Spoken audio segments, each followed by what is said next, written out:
అమరావతి నుంచి ఒక బ్రేకింగ్ అందుతోంది. మాజీ ఐపీఎస్ ఆఫీసర్ సంజయ్పై కేసు నమోదు చేసింది యాంటీ కరప్షన్ బ్యూరో. సౌత్రిక కృత్యాప్ టెక్నాలజీస్పై కేసు నమోదైంది.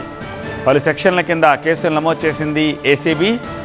అగ్ని ఎన్ఓసి టెండర్లలో నిధుల దుర్వినియోగంపై అభియోగం మోపారు. ల్యాప్టాప్లు, ఐపాడ్లు కొనుగోలు చేశారని ఫిర్యాదు చేశారు. నిధుల దుర్వినియోగం, మళ్లింపు జరిగింది అంటూ ఈ కేసు నమోదయ్యింది.